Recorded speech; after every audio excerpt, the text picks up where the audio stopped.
This is the Daily Tech News for Monday, January 27th, 2025. We tell you what you need to know, follow up on the context of some of those stories, and try to help each other understand them. Today, Richard Gunther gives us a recap of the best smart home tech from CES and an email from Carl about car tech. I'm Tom Merritt. I'm Robb Dunewood. Let's start with what you need to know in the big story. And yes, it's about DeepSeek. Last week, we mentioned the release of China's DeepSeek R1 model. It is open source, runs at much lower cost than competitive models. And over the weekend, DeepSeek's app rose to the top of Apple's App Store charts. And it has had so many signups that it has had to limit new accounts. It also says it has come under a denial of service attack, which complicates matters. All of this attention has caused some investors to begin selling off their stock in companies like NVIDIA and ASML, who are chip companies that are expected to do well with people having to need a lot of chips, because DeepSeek claims it can be trained on a lot fewer chips than the models from OpenAI and Meta need. DeepSeek was founded by hedge fund manager Yang Wenfeng as a fintech company. He was a quant. It was a hedge fund thing. But China began cracking down on fintech, so they pivoted to AI. U.S. restrictions on what chips they could use encouraged them to create a model that could run well on lower-end chips. And that's what we've got today. DeepSeek is using what is called chain of thought. This is similar to OpenAI's O1 model. Anthropic has a version of this. Meta's working hard on a version of this. Chain of thought helps reduce inaccuracies and so-called hallucinations. As we've talked about a lot, large language models simply try to make a very good guess on what the next bit of data should be, what the next letter in the word is, what the next pixel in the image is. Chain of thought lets the model backtrack and try again. So I'm oversimplifying, but it basically checks its work and then uses the results that come most often and fit the facts well. If you know the space of machine learning, it's a bit of reinforced learning inserted into large language models. And that means the responses take a little longer. So maybe 30 seconds instead of a second, or even up to 5 minutes, but they're more accurate. They're also more expensive because you have to use more chip power to do the more tries. The more tries you give a COT model, the better the result, but the more money you spend. Supposedly, in some cases, a response from OpenAI's O1 model could cost $3,000 of compute power.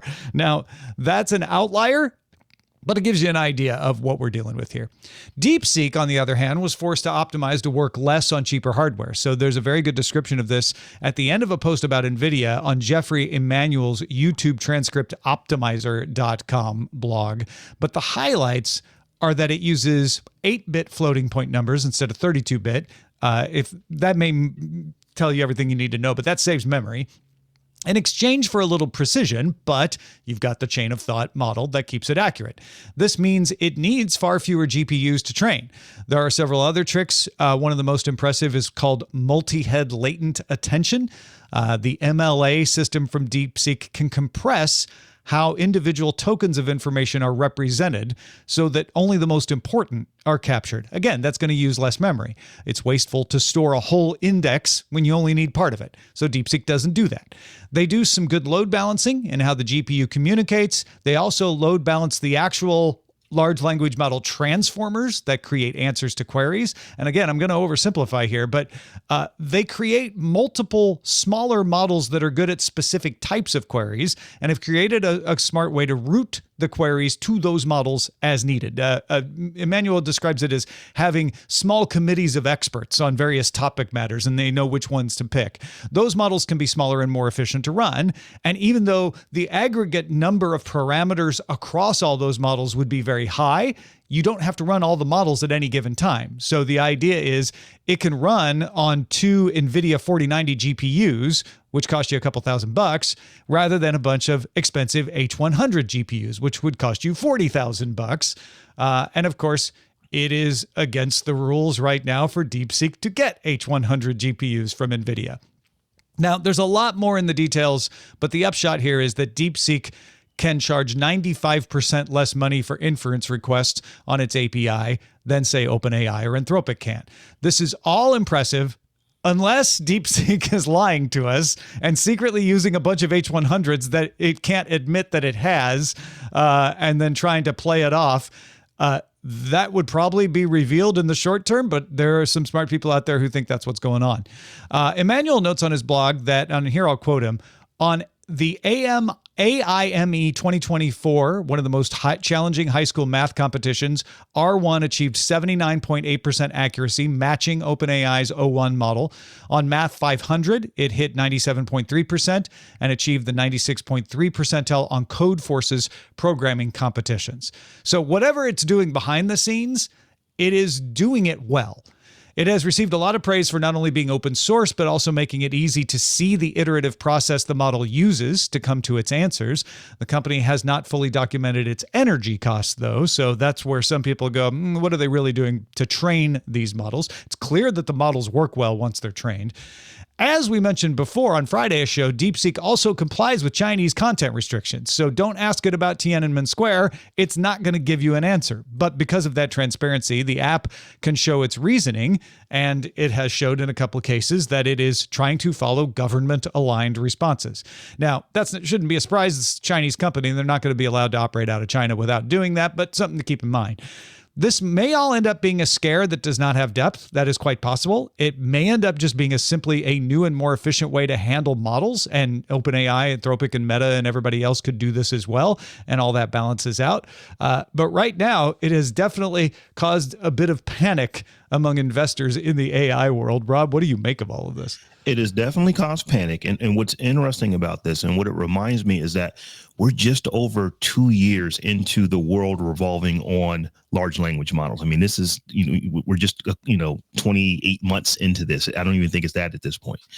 So the fact that it was able to move the markets as much as it was able to kind of let you know that this is still a burgeoning industry. It's still brand new. We don't know, I think we kind of know who the winners and losers are going to be. At least we think we know, but I think ultimately it shows you this is still a brand new industry, and that one company coming out with something can move the market as much as it did kind of illustrates that. Yeah, OpenAI just released its chain of thought model back in September. It has not been out for very long. I think the fact that this took off over the weekend caused a lot of people to flash back to ChatGPT, when it first came out, suddenly, rocketing to the top of awareness. So it looks like it's a solid model on the parts that we can see. Maybe it is secretly trained in a different way than they're saying, but it does work well, right? And I think that has put the spook in a lot of people. A lot of folks who know what they're talking about are saying there's maybe less going on here than it looks like. We're going to talk to Andrew Main later today, and we'll have that in tomorrow's show to kind of give us the insider perspective. Andrew Main was the first prompt engineer at OpenAI, so he's not at OpenAI anymore, but he's got a good knowledge of how all this stuff works, and we'll sort of get the other side of it from him tomorrow. That'll be a good conversation, and time will definitely tell what the real is when it comes to all this. Yeah, give it a minute. DTNS is made possible by you, the listener, thanks to Matt Zaglin, Jeff Wilkes, Pele Glendale, and our new patron, Carlos. There's more we need to know today. Let's get to the briefs. Brazil's data protection agency ordered Tools for Humanity to stop paying people to scan their iris starting this Saturday. Tools for Humanity is the company co-founded by OpenAI CEO Sam Altman to provide identity services enabled by an iris scan. The service rewards people with cryptocurrency when they sign up. Tools for Humanity runs the World Project, which is used to be called WorldCoin. The iris scanning device is called the Orb. Yeah, it's kind of hard to keep track of all those name changes. Oh, that's Orb, right? Okay, that's Altman's thing. And essentially they're saying you can sign people up, you just can't pay them for that, which is interesting. A lot of YouTube viewers are out there saying they are getting served hour-long ads on YouTube without an option to skip them, meaning if they want to keep watching YouTube, they have to wait an hour or more, or, more likely just close the app or reload the page. But it's annoying. YouTube does serve hour-long ads. You may not have ever run across them, but usually they have an option to skip them. YouTube's policy is that non-skippable ads can't be longer than 15 seconds.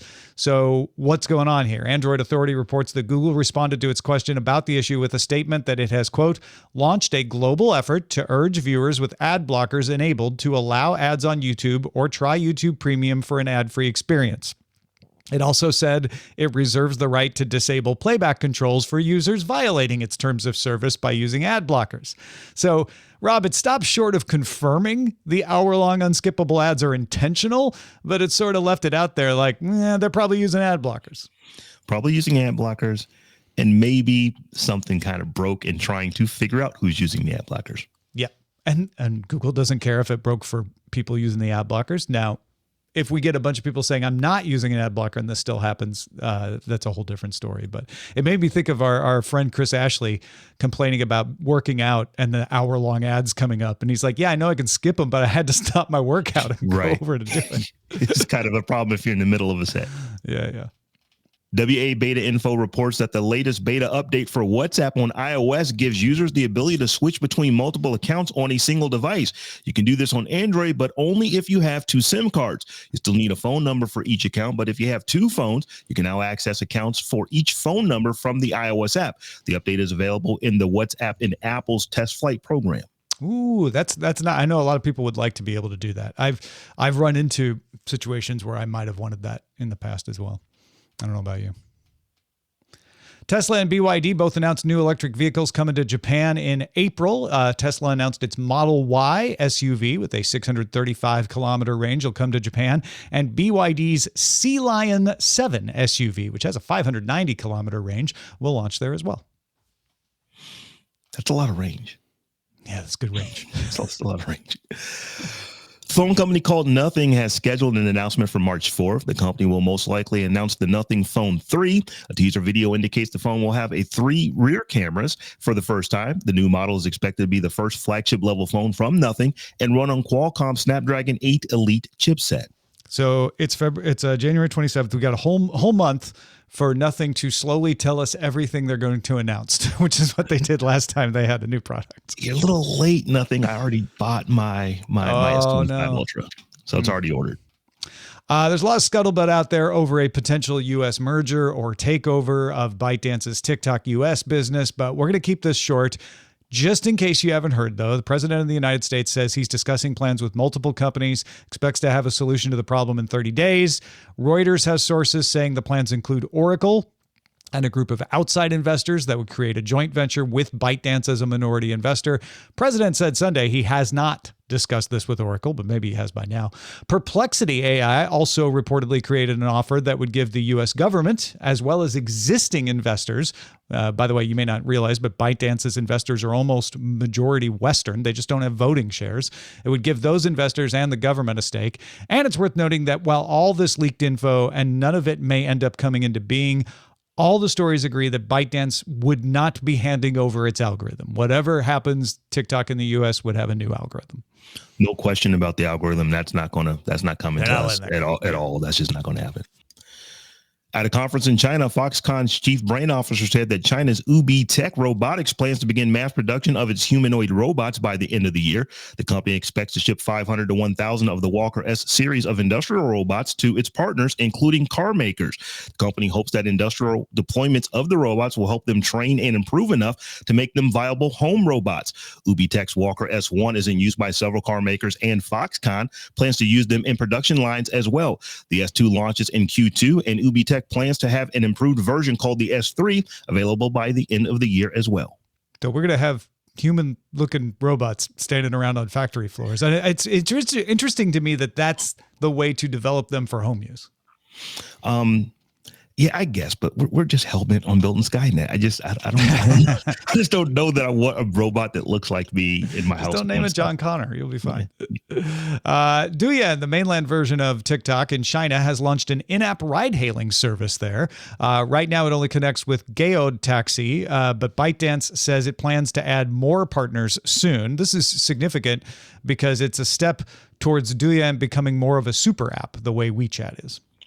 WeChat is humongous. So if Douyin can get any of that market share, that would be really, really big. Yeah. And kind of shows what their mainland plans are. I don't know if this is a plan for TikTok outside of mainland China, but certainly smart for them to do it in China where, like you said, WeChat is a behemoth. Canadian developer Daniel Supernull has launched a Kickstarter to fund the increased development of federated social media apps. He hopes to raise as much as $1 million to create a small team to speed up the development of image sharing app PixelFed, video sharing app Loops, and messaging app Sup, as well as PubKit, a tool set for Vediverse developers. If he meets his stretch goal, he intends to register the PixelFed Foundation as a not-for-profit. All right, those are the essentials for today. Let's dive a little deeper in the ongoing stories and follow up a little. CES is huge. My feet can definitely attest to this. So Tom decided to follow up on one of the categories that may not have gotten as much attention as it deserved. I'm talking with Richard Gunther, host of the Smart Home Show and Home On. Richard, thanks for joining me, man. Hey, Tom. Good to be here. Good to have you. We have finally put CES behind us. Perhaps maybe not fully unpacking from CES, literally and figuratively. Right. Yeah, I think all of us have that problem. But but you do a great job covering smart home. So I thought it would be good to kind of, now that we have some distance between us and the show, wrap up some of the smart home stuff that you saw at CES, because I think it's one of the more interesting parts of the show and doesn't get quite as much spotlight as the big announcements and the chip announcements and all that. So talk to us about some of the highlights in smart home that you saw there. Yeah, I think that's a fair point about coverage. And interestingly enough, though, it's taking up more and more acreage on the floor there. So we have lots of vendors, lots to see. I saw three big themes that caught my interest this year. The first of them is really the continual rollout of Matter, which is that platform or protocol that was designed to help smart home products work together, whether they were originally intended for Google's ecosystem or Amazon's ecosystem or someone else's ecosystem. Now, Matter will help these devices work kind of with everything. That's the goal anyway. And so a bunch of devices in the past years from the major manufacturers like Signify's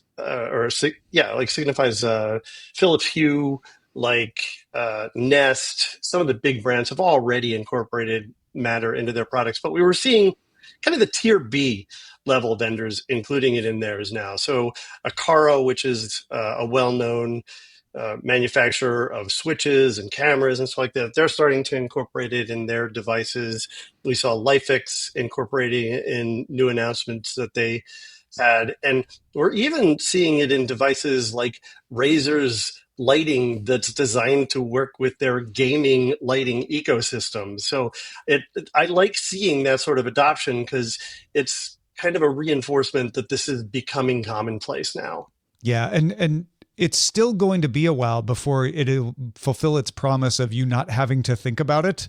But this is one of those steps along the way. And I was encouraged, like you, to see like, oh, everything I'm seeing in the smart home space has Matter on it. It felt like I didn't run across anything that didn't have it. It might not have Apple, it might not have Google or Amazon, but it had Matter on it. Yeah, and one of the announcements that came out of the show was that I believe it's Apple is going to start supporting the Matter certification in place of their own. So if you're Matter certified, then you'll be HomeKit certified. And Google and Amazon had talked about that. That's the promise of Matter ultimately, and that makes life easier on manufacturers too. Yeah. All right. What's your second trend? So second up is energy management. And this is something that may not specifically be smart products. Sometimes it is, but how to handle managing energy better in your home or for your smart home products. So a lot of us use a bunch of batteries, sensors and locks and all these things all have batteries that need to be replaced pretty often. So rechargeables are a great way of doing this. One of the innovation awards that the CTA gives out each year went to a company called Olight for their device called the O Station X. And the best way that I can describe this is as a battery charger hopper. It's this bin that you put your spent rechargeable batteries into, and it will automatically feed them in, determine if they need to be charged or if they're already kind of dead, can't be charged anymore, or if they're the wrong kind, the kind that can't be charged. Doesn't matter which way you put them in, it figures it out automatically, charges 4 at a time, and puts them in a bin ready for you to use again real time saver. This is going to be coming out later this year. I think it's pretty cool. Another product that I thought was ingenious was a battery system intended for specific appliances. So, a lot of times you end up with a generator if you lose power because you want to keep your freezer alive or your refrigerator alive. And companies are starting to think of power systems to address those things without having to get out a gas generator or have a whole home generator. You can just have a battery behind your refrigerator or above your refrigerator that'll keep it running for a day and maybe keep things okay for you if you live in an area where you're dealing with power outages regularly. Yeah, that's good stuff. I still am waiting for those companies, and they're still at CES, that promise ambient charging to make headway. But in the meantime, that bin that you're talking about is compelling. If I can just not have to think, take one less thing to think about off my plate. I like that. Right, absolutely. And my favorite in this category was an induction oven from Copper. You may know I'm also interested in the smart kitchen space. And this is an induction oven that incorporates a 5 kilowatt hour battery. So a battery that's going to let you do a lot of cooking for multiple meals. It includes an oven and a cooktop, and it can operate off grid if you lose power. But the best part of it is that one of the hardest things with induction ovens is that you need 220 to get it to install it in your home. A lot of homes don't have 220 behind their range. This just runs on a 110 plug because all it's doing is charging the battery. And then you're running the oven off the battery. So it makes induction cooking available and accessible to people who otherwise wouldn't have it as an option. I would love to see that become more commonplace. I know it's going to raise the price a little bit, but it makes so many things more convenient. And yes, if you got a whole home battery, maybe you don't necessarily need the backup, but that's nice to have too, and prevents it from could prevent other devices from things like brownout damage and all of that. Yep, for sure. All right, let's get to your last one. What's the last piece of the three? Yeah, my last category is outdoor robots to help with your outdoor work, whether it's yard work or pool work. So my two favorites here were a yard robot system called Yarbo. I think we had both seen this. And the Yarbo system is a modular system that can actually plow snow, it could potentially plow snow, but it's a snow blower, or it's a lawnmower, or it's a leaf blower.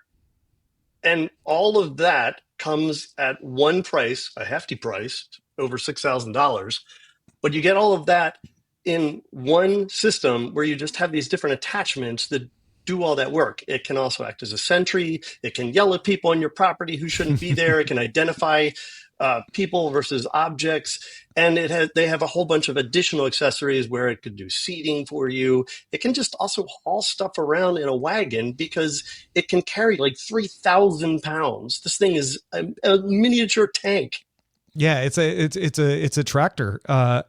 The Saturday before CES, I had been wheelbarrowing around mulch and spreading it around. And when the guy said oh yeah, this can auto follow you and carry your mulch for you, I was like, oh man, I need that. That's almost worth $6,000. It's perfect. And if you equate that against, say, what you might pay if you had someone take care of your yard for you and do all that sort of stuff, and maybe part of the reason you don't do it yourself is because of heavy lifting or things like this can really ease that burden for you. So interesting product there. And then in the pool category, we've seen all of these little robotic things that could go around the bottom and vacuum for you. And then you'd pull it out with a long pole. Oh, no. Now these things have propellers.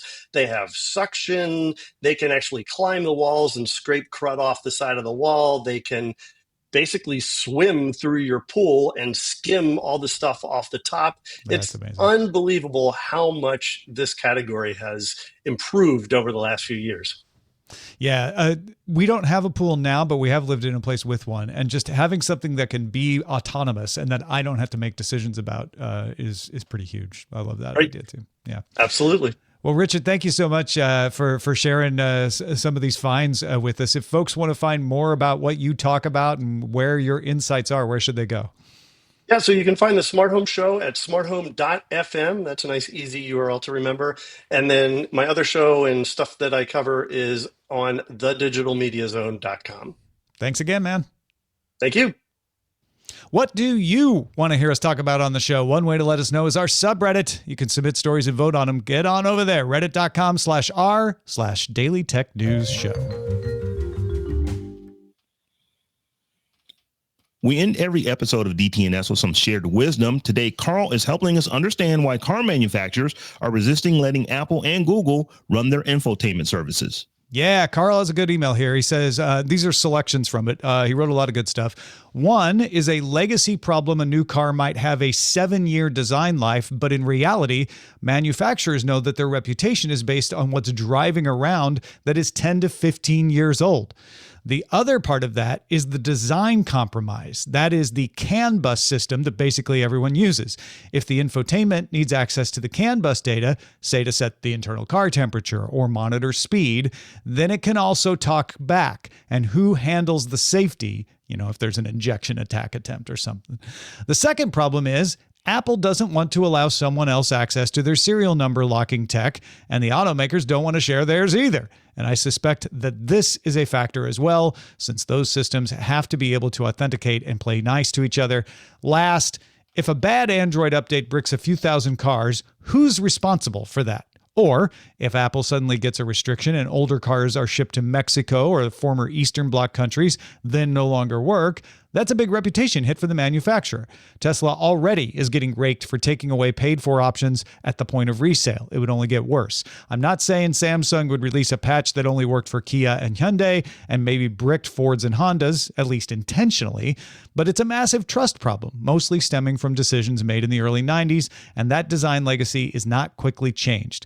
Thanks for the hard work you put into the update. I'm still working out how it fits in my day since my commutes have changed, but I'm liking the variety. Cheers, Carl. So we talked about this a bit last week in DTNS Live. I believe it was on Friday. And this is it's a big thing because cars are becoming computers with wheels that you ride in, and the manufacturers want to own all the experience for many of these reasons. Safety could be one of them. Yeah. And so being able to control that operating system helps control their legacy. It helps them control security. Whether they're good at that or not is a question, right? But, the manufacturers want to have control over that. I totally get that. Big thanks to Carl for sharing his expertise with us. Also, big thanks to Richard Gunther for contributing to today's show, and thank you for being along for Daily Tech News Show. The show is made possible by our patrons at patreon.com/DTNS. DTNS has a live version as well. Rob just mentioned DTNS Live. You can find that on YouTube and Twitch. All the details at dailytechnewsshow.com. Talk to you tomorrow. The DTNS family of podcasts, helping each other understand. Diamond Club hopes you have enjoyed this program.